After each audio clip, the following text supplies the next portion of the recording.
Sir President, sabi po ng preamble ng Philippine Constitution, "We, the sovereign Filipino people, imploring the aid of Almighty God in order to build a just and humane society and establish a government that shall embody our ideals and aspirations, promote the common good, conserve and develop our patrimony, and secure to ourselves and our posterity the blessing of independence and democracy under the rule of law, a regime of truth, justice, freedom, love, equality, peace, do ordain and promulgate this Constitution." Nanumpa po tayo na susundin natin tong Constitution na to. Madali pong sumumpa, mahirap to pa rin. Madali pong sumumpa na susundin kung naniniwala tayo sa desisyon. Paano kung hindi tayo naniniwala sa desisyon? Paano kung ang tinatanggal ngayong hapon na to ay si President Marcos at ayaw kong maging presidente si Vice President Sara Duterte? Will I have the courage to follow the same decision? That is the test I apply to myself today. Tinignan ko po ang Supreme Court decision, solid po. Hindi nito inaalis ang kapangyarihan sa House to initiate impeachment. February 6 po, sigurado yan. In fact, before February 6, may Quadcom na, magiging Glorieta na yan soon. Tuloy-tuloy po yan, yung mga investigasyon na yon, kasi ganun ang politika sa Pilipinas. I hope yung sa baha, imbestigahan din. I hope yung sa corruption, sa smuggling, sa karami-rami nating utang, not only this administration, last administration, 10 administrations. We in this room are all for accountability, but tama yung Supreme Court sa tamang panahon, tamang proseso.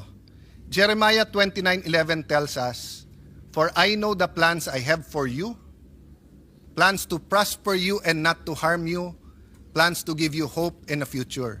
Plano ng Diyos, pagpalain tayo. Pero plano ng Diyos, durugin tayo. So, I remember this episode, I think it was in Twilight Zone, and it was also many times portrayed on television. What if nakilala mo si Hitler when he was 6 years old or when he was a baby, papatayin mo ba siya? I think even sa psychology or philosophy classes, tinatanong to ng mga professors, what if you had that unique opportunity, nakatabi mo si Hitler nung 6 years old siya, papatayin mo ba siya? Ang hirap sagutin nun. Of course, for us who believe that thou shall not murder, ang sagot madali. But what if you could have prevented the worst human rights violations in the world, the Holocaust? What if you could have prevented such fire of fascism that it actually swept, kung hindi ako nagkakamali, nag-Time Magazine of the Year pa si Hitler. I wonder what our answer is. But I know my answer here today. If you kill Hitler when you are 6 years old, if you justify the ends by the means, you will create more Hitlers. So if the Vice President is guilty, dapat po siya ay i-impeach. Pero sa tamang panahon at tamang proseso. Nagsalita ng Korte Suprema na mali ang proseso, mali ang panahon. But yun po, Mr. President, sana kung ano ang discussion since February 5 dito na nakatuon kay Vice President Sara Duterte, sana kung sino ang guilty sa mga baha, ganun din tayo. Hindi naman siguro si Sara ang gumawa ng mga baha. Sana po kung ano ang cause ng pagkabansot or stunting yung corruption. Ganun din, araw-araw talagang wag natin tantanan. Lastly, Mr. President, may I make an appeal to the media, our friends, the vloggers, yung iba nandito, political analysts, advocates, school deans, etc. Nakalagay kasi dito, we all agree on a regime of truth. Parati na lang ang vloggers ang nasasabihan na fake news. Alam nyo po, marami tayong political analyst ngayon, di naman sila analyst eh. Ang ibig sabihin ng analyst, provides objective, non-partisan, data-driven explanation of political events, systems, and trends. Ang ibig sabihin naman ng advocate, champions a specific cause, policy, or interest group to influence public opinion and policy decisions in favor of their positions. Wala namang masama dun eh.